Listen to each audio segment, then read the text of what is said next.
welcome to the 10-minute daily reality check here. David Wygant with Camille, Virginia, and today on the 10-minute daily reality check, we are going to talk about letting the weirdness shine. Yeah. So, Camille. That was super weird. That was super weird, right? And I think people today are afraid of being weird. I think you're right. You know, yeah.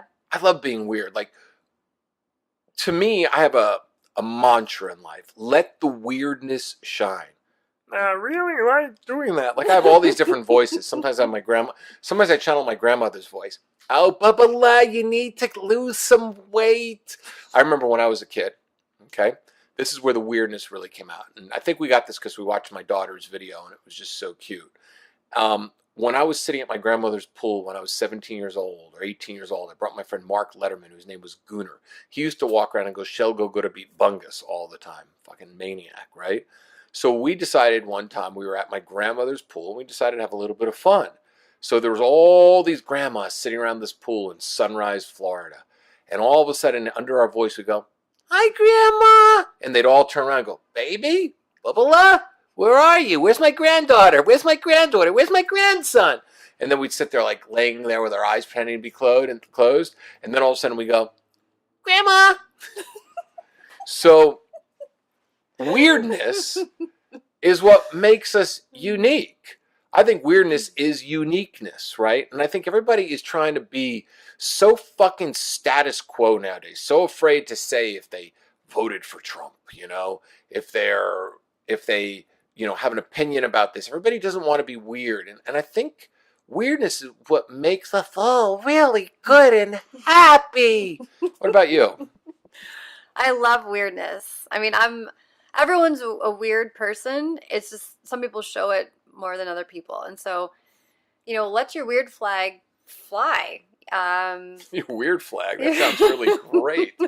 I love that. It's like instead of the gay parade, it's the weird parade or weird pride. Weird flag. What is your weird flag? What's the weirdest thing you did today besides hanging with me? Oh, that was pretty weird. It always is weird hanging with me. The weirdest thing I did today, oh gosh. I went to a raw food store and this is actually kind of rude. I don't know if it's weird, but no, go ahead. There's a guy watching a video on his phone at the other end of the thing, and that's like one of my pet peeves. It's like, doesn't everyone own like 3 pairs of headsets? Like, watch the video on your phone in your headsets. And so I said it loud enough for him to hear me, and then he like turned it down. That's not weird. I don't find that weird at all. I just find that just funny, actually. Just passing. I'm talking about like weird, disgusting. Well, then again, weird is different for everybody. Yeah. So that might be your weirdness. I mean, that's my weirdness. I have weird little quirks like that. I'm sensitive to noise and stuff, and now I've just gotten to the point where I like kind of make it known, and I want people to respect my ears. I left my urine for my maid. I don't know. I had a little asparagus. I thought it was kind of funny, so I just kind of left it there. Yeah, I did. I ate some asparagus, and I left the urine in the bathroom. That was my weirdness. That's pretty weird. That is kind of weird, right? Yeah. Yeah, that was like my weirdness. Another weirdness today, I was coaching guys, and I don't know, I just needed to come up with something new and different. So I took my iPhone out and just literally was watching the iPhone go crazy. I was trying to find the Whole Foods on Urine Street. Urine Street? Yeah. Huron Street, whatever the street is. You don't say your H's. I don't say my H's. I'm from New York. I don't say my H's at all. I mean, drawer is a drawer. I don't say my H's at all. Weather. So I was trying to find the Whole Foods on Urine Street, and I couldn't find it. My navigation was going nuts on my phone, so I was stopping people and showing it to them. And it was really funny. Like, I was teaching these guys how to like connect with women on the street, right? And I would go to them, I go, "Hey, do you know where Whole Foods is?" And they go, "Yeah, it's around the corner." I said, "You got to see this fucking navigation. Siri's acting like a real bitch today. It's unreal. Take a look." And they started cracking up. And one girl enjoyed it so much that I had to dismiss her to get rid of her. And she was really cute and really pretty and really fun. And she was so into it because when your weirdness shines, that's when you create your truest attraction. Because, I mean, I do that all the time whenever I hear that, right? You know, and I'll literally do that when I'm walking down the street. All of a sudden I'll hear a siren of a fire truck and I'll go, like that. Or I'll talk to myself in the elevator and be caught by people coming into the elevator. So the greatest thing about real true attraction is that when you allow your weirdness to shine, you'll meet somebody who matches you energetically weird. You know, you'll have that same vibration as they do because you'll appreciate each other's sense of humor. Totally agree. And it's fun. Like, weird is like flirting. It's fun. It's you. Like, we all have quirks and weird stuff. And the more you try to hide it, the more it's going to come out in weird ways. Kind of like Catholicism and priests. You know, you try to repress the sexuality, it's still there. It's just going to come out in, like, not great ways. No, not really great ways at all. No. We're not going down that road now, are we? We're not talking No, about that just little boys and Catholic priests, are we? Well, now you're going down that the road. Archdiocese of Chicago fucking has a heart attack. Well, Chicago is the town where the priests really molest the boys, more so than a lot of other places. Okay, I didn't just go there, did I? Yeah. Fuck, I just went there. We're not going there. We're getting away from that. That's what they do. So, yeah, I'm like you. It's like, I think weirdness, I think, is great. I think it's fun. It shows confidence. It does show confidence. It shows that you just don't give a fuck about what other people think. Yep. You know, there was a guy named Greg Merksmer that I went to grammar school with. Yeah, we called him the Merks, right? And you always knew when Greg was coming down the hallway because he'd be driving the car down the hallway. Now, there was no fucking car. His body was a car, and you'd hear him coming down the hallway going, and then as he turned in the hall from one hall next, you hear him go, right? And then all of a sudden we'd be like, hey, Merks is coming, right? And then all of a sudden he'd pull into the fucking classroom, and then he'd beep as he backed up. Beep, beep, beep, beep, beep. And he'd sit his ass down in the chair. He was extremely fucking weird. But you don't forget weirdness. You don't forget weird people. You forget normal, boring, bland people. But weird things and weird people, you don't forget that because it's memorable. Yeah, it's different. It's unique. It makes other people want to bring out their weird and feel comfortable doing that when you lead with your weird and, like, the fun, playful, not grotesque, sexually repressed weird side, but the good weird. Lead with your good weird. What's wrong with the sexually weird? No, the sexually repressed weird. Like the Catholicism. Yeah, that's kind of some weird stuff. But there's also some weird shit in bed, too. I remember I met this woman years and years and years ago on Match.com. And we were flirting. And all of a sudden I had to take a business call. It's like 2007. So I literally, God, do they ever stop with sirens in this fucking city? It is Chicago. I mean, it is like a war zone. It is. It's a fucking war zone here. So I was on Match.com 2007. And I had to take a business call. So I literally told this woman that I was IMing with, I said, listen, be a good little genie and listen to your master, right? And her name was Jeannie, right? I said, I think her name was Jeannie. I said, be a good little genie, listen to your master, and just go back into your bottle right now. I was joking around with her. She goes, yes, master. I was like, uh-oh. I opened up the weirdness factor, right? So I said, all right, Jeannie, I'll see you soon. She goes, yes, master, I can't wait. So I literally IM'd her about an hour later. I said, Jeannie? She goes, yes, master. So I said, have you been a good genie during, my time away? She goes, yes, master. Anything you want, master. And I was like, oh my God, she's fucking role-playing. I opened up the weirdness factor.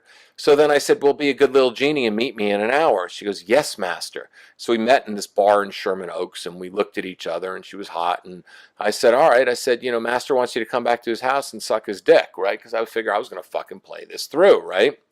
So she goes, yes, master, I will. So she's following me in her car. I'm driving back to my house. I guess I was a man whore, okay? I'm driving back to my house. I'm on the phone with my friend, and I said, you wouldn't fucking believe what's going on right now. I said, I got a chick driving back to my house, and we're playing Genie and Master. It's the weirdest thing I've ever done. Weirdness factor, right? We get back to my house. We start fooling around. And then all of a sudden, she looks at me, and she says, Master. I said, yes, Genie. She goes, I've been a very, very bad genie. I said, oh, Genie, then I'm going to have to put you back in the bottle. And she literally looks at me. She goes, no, master. She goes, I want you to choke me right now. Oh. And I'm like, huh? I was like, okay. So I pretended to choke her, right? Because I figured this is just role playing, right? She goes, no, master, I've been a really bad genie, and her voice is getting higher. She goes, you need to choke me right now like this. And then she grabs my neck and chokes me, right? And I'm like that, huh? She goes, yeah, like that. So meanwhile, my penis went from erect to literally like the Peyronie's disease penis, where it was just fucking fully flat, half mass. It looked like, I swear to God, it was like dead at this point. So nothing was going to happen.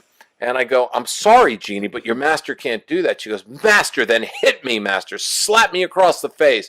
And I go, master thinks Genie needs to leave right now. Because master doesn't play in this type of BDSM, type of stuff. And she goes, oh, master. And she walked out of my house crying. And I was like, that was the weirdest fucking night. So let me tell you something. Your weirdness factor definitely needs to come out. Because if you're going to be a genie and master type of thing, sexuality, you need to let it come out right from the get-go, because you find out about somebody. And really, weirdness is just really truly who we are. It's true. It's what makes us unique. It's what makes us different from all the other people walking around us. And yeah, don't be like everyone else. Stand out a little bit. Be weird. Own it. Like, take pride in it. It's what makes you you and not like everybody else. Don't be a watered down version. Even if you want to be choked? Well, I mean, don't cause yourself bodily harm or ask other people to do that. I mean, but then again, people are like that because there's a whole community of people that like to be beaten up. There's a whole community of people that like to be tied up. That's true. There's but there's a whole bunch of men that like to go to dominatrix and like to be punched and stepped on and other things. So what is wrong with letting it out from the get-go? Because here's the thing, right? Let's say if I was that type of guy sexually, right? And the first couple of times you and I had sex, okay, if we had sex, right? I'm giving you this warm, tender lovemaking, what you feel is really great. I'm pleasing you. And then all of a sudden I look at you and, I look at you and I say, Camille, I like to role play a little bit. And you're like, okay, cool. Maybe you like to dress up as a Chicago policeman and go, woo, right? As a fire truck. That was a fire truck, right? Oh, yeah, cop is, oh, that's a Paris police officer. So what if I told you I like to do a little role playing? So you're like, oh, cool, role playing's fun. So the next time I come over to your house, I've got a big giant rattle and I'm coming over there in an adult pair of diapers and I tell you I want to be spanked. Wouldn't you rather know that the first night before you and I started developing feelings for each other? Because now all of a sudden, okay, the man that you thought that was normal and was great in bed and you've given your soul and, you're starting to give your heart to, all of a sudden comes over in fucking diapers and wants to be spanked by you. I think it's better to pull out the weirdness right from the get-go. Maybe, but then people are going to self-select and like maybe someone would be into the whole like baby fetish thing, dressing up diapers, and like they don't know it. But if they like you enough, they might be comfortable enough to try it because they've gotten to know you. So you show like the good fun weird, you ease them into it, and they're like, by the way, I really like you. I also have this crazy other weird thing that is about to come out right now. Let's go talk about that. Camille, where could they reach you, all these diaper men? Because I found a new side of Camille tonight. You know what? Camille may like to get people's headbuds out of their ears or however it might be, but I can tell you something right now. I'm just picturing Diaper Dave with Camille, Oh. Boy, are we going to have fun. Spank my little hiney, going back into that voice. Can you imagine that, crawling on the floor with a fucking pacifier in my mouth going, oh, baby, spank me right now. Spank me, mama. I mean, there's some weird shit. A friend of mine... That voice is going to haunt me. That voice is very haunting. A friend of mine was dating this younger woman, way too young for him. She was still barely legal, and he was definitely, closer to ARRP fucking age. And he just says, why do all the young girls I fuck always say, Daddy, spank me right now? Well, because they are looking at you as a father that they never were disciplined by. We all have our weirdness. Let your weirdness out. And you know what? You'll find someone who enjoys what you do, because weirdness is unique. So, Camille, if a man needs to dress up in diapers, where can they find you? Well, if by man in diapers you mean single women who are burned out with online dating, they can find me at masterofflinedating.com. And you can find me at the 10-minute daily reality check, davidwygant.com. Spread the podcast, please. And if you'd like to hear these voices again on other shows, just please let me know. Otherwise, if you want me to just go back to that deep baritone voice that says radical self-help that doesn't suck, we'll see you tomorrow. That's like big radio voice, man. I could do many different voices. My daughter makes me make the stuffed animals talk, the car talk, and everything else talk. The steering wheel has its own personality. By the way, I've got a car, and according to my daughter, my car is a newborn, and my car talks like this. Where are we going, Mama, to drive right now? Are we going to drive? And then my daughter will go, make him talk to another car. So we have other cars. Okay, we have cars that are boy-girl cars. That's right. A car that is red in color is a boy-girl car. It will talk like this. Oh, hello, how are you? Oh, how are you doing today? And then my car will be, oh my God, are you one of those boy-girl cars? Anyway, back to my normal voice. Let my weirdness shine. Thank you so much. Spread the love, spread the podcast. See you tomorrow in the 10-minute daily reality check. Self-help that doesn't suck. Let the weirdness out.